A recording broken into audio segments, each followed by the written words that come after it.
Hello Sandra, thank you for your time today. I'm just going to ask you a few questions in aid to raise a little bit more awareness and give the people that have been watching the vlogs and I suppose the overall general public a bit more knowledge about the charity Mind and more specifically Dudley Mind as a whole. My name's Sandra Vaughan. I've worked in mental health for, I don't know, probably more years than I care to remember, in excess of probably 25 years.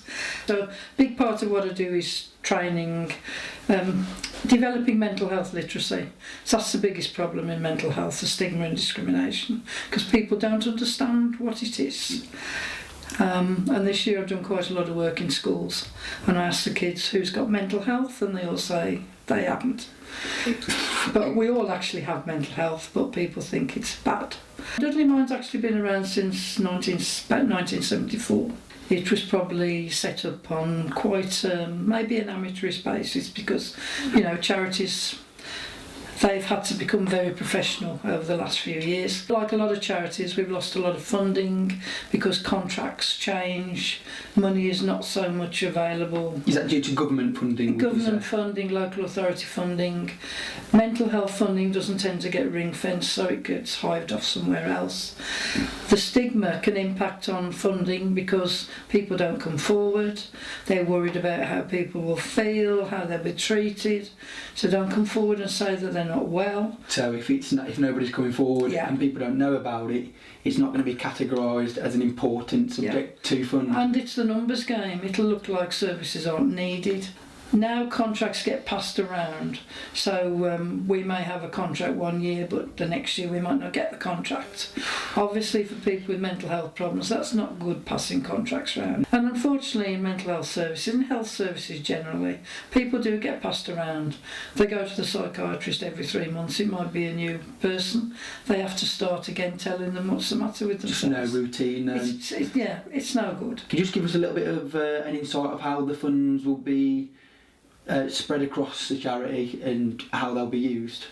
Yeah, I mean, obviously what's instigated you running for Dudley Mind is because of suicide of friends that you've had and relations. My thoughts are that really we should be looking at what we can do around supporting people who've been bereaved by suicide. Okay. Because often that's, there's a lot of issues afterwards. Bereavement itself throws up a lot of emotions and a lot of stages.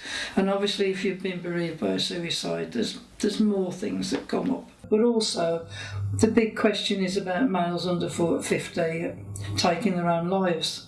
And, we need to do something in this country about that. Why is it happening? What can we do to stop it? Looking at training maybe about 10 people in mental health first aid, so they become mental health first aiders. It's a 2-day course, the skills of recognising signs of mental ill health, but also how to support and strategies. But we also give them skills around basic counselling and also listening skills, that we use those to set up mentoring type groups, or groups where people can come, or individual one-to-one sessions where people can come and discuss how they feel and just talk it out. We know talking therapies are great, but unfortunately now there's such long waiting lists for them, and we feel that's quite a good way to use the money, because we're actually channeling it into something that actually relates into why you're doing it in the first place. I think that's a fantastic idea personally, and I think that knowledge would also be transferred to, I suppose my friends. In discussion I would tell them symptoms to look out for example, and then I just feel like it would reach a wider community. It is, the government want to get parity between physical health and mental health. So in workplaces there's somebody who does physical first aid and also mental first aid. For one person to do a 2-day course, can you give us roughly how much that would cost?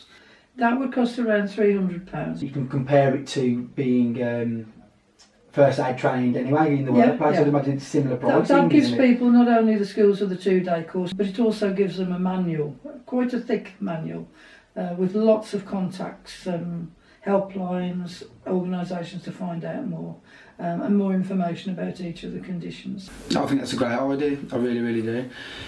Fairly closely related. Can you tell me how you think Mind has helped the local area within the past 10 years? There's lots of ways really, because some of the work we do is around peer mentoring, so different types of groups, and it's not only that social contact, because a lot of people in mental health are isolated. If they've got specific issues around depression, anxiety, can relate into that and pick up strategies from other people that they can use.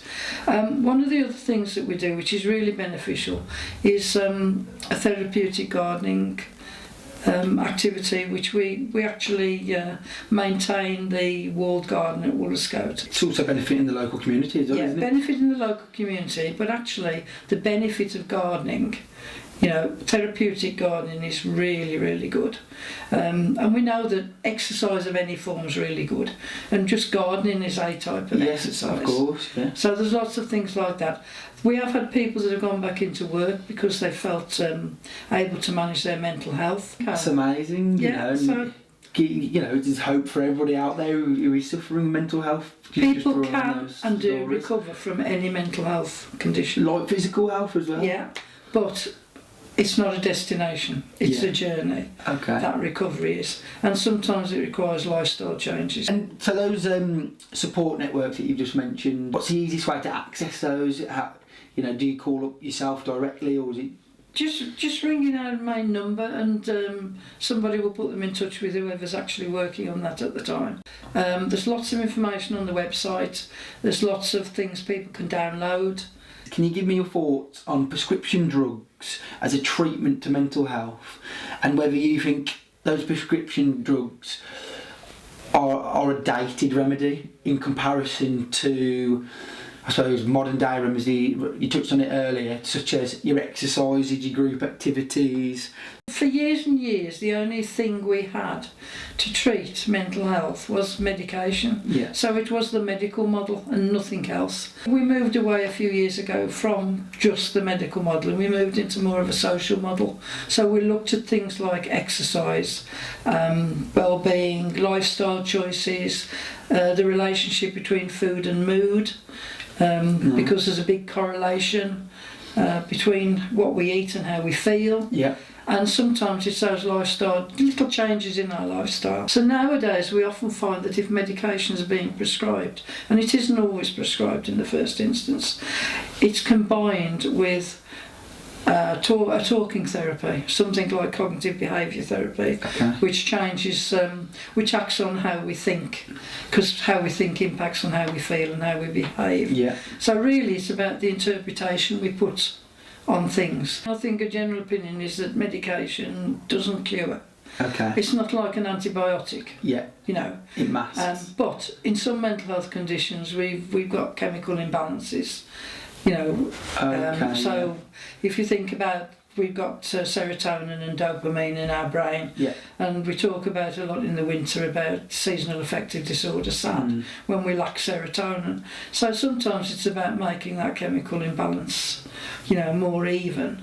But you need something else, because people can't stay on medication. But some people manage their mental health without any medication at all. So they'll do things like relaxation, breathing exercises, something called mindfulness, which you may have heard of, which is about being in the present. And a lot of schools are starting to adapt mindfulness, because there's some short little exercises. So people will use things like that. The current world is dominated with and filled with social media. With the rise of social media, and I suppose with the rise of mental health and spate of suicides that have been occurring, especially in men, as you previously mentioned, under 50, do you think these two are linked? I think potentially there could be a link, and particularly around young people, because everything hinges on how people feel about them. They've got to get so many ticks to say they're good looking, or and yet in different cultures now everybody looks different. So I think social media, from that aspect, because everybody is totally hooked on it, young people terribly, so it does have an impact on it. But the other thing is that because we've got social media, is that why mental health is more out there now? Because turning social media into a positive raising awareness about it? It could be, yeah, it could be a negative and a positive for some people. At the end of the day, really, it's going to be how the person feels about themselves, because it's what's inside us, our own confidence and self-esteem, that resilience. It's the resilience that helps us cope with everyday, everyday ups and downs. But we never had social media before, so there was none of this competing against one another. I think you've just said it there, competing, comparisons, people constantly comparing their lives to a false portrayment of other people's lives. You know, you're only seeing 1% of somebody else's life on social media, what they want you to see. It's completely filtered. And people are seeing some of these famous people and thinking, that they've got everything and they want to aspire to be like that. You know, mental health it's not picky, is it? You don't choose, it doesn't choose, the rich, the old, the young. It doesn't. It's no respecter of anybody. If social media and mental health are closely linked, what avenue can we go down to combat mental health? Once again, drawing up on my experience with Johnny, that I knew he had mental health, but I didn't realise it was going to kill him. I didn't realise the severity of it. Perhaps in school, if I did something in school to watch out for it and realise it is a killer. I didn't realise, I didn't realise the severity of it, and I wish I did. I think the problem with suicide is that you often won't know that that's going to happen. Yeah. And that's really a big problem for people who are left behind, because there's always those questions about could they have done something, should they have spotted something, and often the answer is no, they couldn't have done anything and they couldn't have spotted anything. People go about their normal life, they go to work, they go home, they have a meal and they take their own life. And sometimes I wonder whether people just make that split-second decision that this is going to be it. Sometimes people do make a plan. Yeah. And often that's when somebody's have been very depressed and then they seem to have recovered overnight, because there's no overnight recovery. It's because they've made a plan, they feel content. I mean, I think the thing about social media and the impact is it's always going to be a potential cause, because people will see things and they'll compare themselves with it. But I do think about raising awareness in schools is really important, because most mental health problems will start maybe before the age of 14. So going back to that stigma you mentioned earlier on, why do you think there is a stigma around mental health, and especially, I suppose, males? I think the main stigma is the word mental, unfortunately. Okay. Because the moment you mention mental, people are, hang on, I'm not mad. You just think negativity, don't you? It's negativity all the while. Yeah. So, and it's really about our emotional well-being. It's mental health, but it's our emotions. And the stigma is around lack of mental health literacy. People don't understand. Probably I think times are changing a lot, because we've got a lot of people coming out and talking about their mental health. It's that lack of literacy, that lack of knowledge, and people do change their attitudes when they know that somebody has a mental health problem. So I do think the way forward is really educating people and getting rid of that. So if we can get rid of the stigma, people will come out and talk about mental health. We need to have that transparency. You know, in businesses, in society, in schools, they need to have a whole school approach to mental health. I love that mental health literacy, that word we said there. I feel like that is massive. It is. Huge for removing the stigma, using the correct terminologies and making people understand the terminologies that are in place. So if somebody's watching this interview now, what we've just done, and they feel like they're having feelings that they're not used to, what would you recommend for them to do? What would your immediate advice be to those people? The most important thing is to talk to somebody, is not to keep it to themselves. To talk to somebody that they trust. Just talk to somebody initially. If you don't feel you can do anything else. And if you can, go to the GP. Because sometimes things that we think might be our mental health relating to a physical problem. Okay. There's a big correlation between mental health and physical health. Yeah. You know, how we feel mentally affects our physical health, and how we feel physically affects our mental health. But talking to somebody initially, straight away, is the best way forward. Not doing anything. We're internalising everything. We're probably then building something that might be small and easily treatable into something massive. And that's going to impact on our life, really. Thank you very much for your time today. That's It's all right, been very Gavin. insightful for myself, and I'm sure it will be for the wider audience as well. Thank you.